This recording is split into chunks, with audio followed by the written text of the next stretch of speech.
Хятадын захилгаан автомашин үйлдвэрлэгчид салбараа тарифын сөрөг нөлөөнөөс хамгаалахаар бүхий л зүйлийг хийж байна.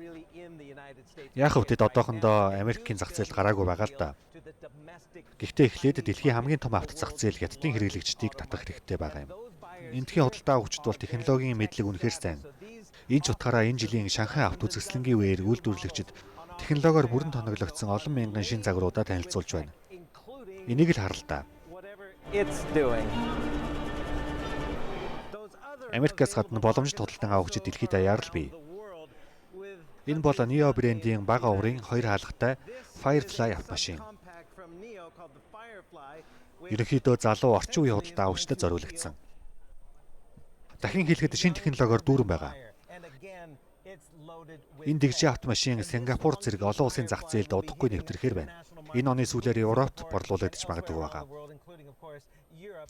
Энэ загвар BMW-гийн мини электриктэй шууд өрсөлдөх боломжтой ч гэж салбарын хэлж байна. Энэ бол BYD-гийн тансаг зэрэглэлийн захилгаан автомашины брэнд Denza-гийн шинэ загвар. Тэд бас мэдээж экспортын амбицтай байгаа. Энэ онд Европт гарахаар байна. Энэ бол тэдний Шанхай авто шоуны үеэр танилцуулж буй концепт загвар. Z-Coupe гэж нэрлэдэг. Porsche 911, Maserati Gran Turismoтой адил өргөн их биетэй супер автомашин. Тэгэхээр тэд Европ брендийн автомашинууд амгаалдаг спорт автомашины зах зээлд хүч үзэхээр зорж байгаа юм. Denza-гийн Z-Coupe концепт загвар нь өнгөрсөн онд зах зээлд гарсан Z9 загварын шинжилсэн хөлбөр гэж хэлж болохоор байгаа. Z9 загвар нь хавч шиг хөндлөн явж, машин байрлуулах системтэйгээр алдартай. Үүнийг Zeekr-ийн Tig-Tig 7 GT загвартай ч андуурах үе гардаг. Хятад улсад тарифын нөлөө тийм ч их мэдрэхгүй байна гэж хэлэхэд буруудахгүй л болов.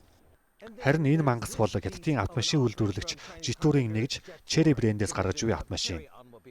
Худалдан авагчдын сонирхлыг ихээр татаж буй оффроуд ангилалдаа хэдийнэ эрэлттэй байгаа загвар.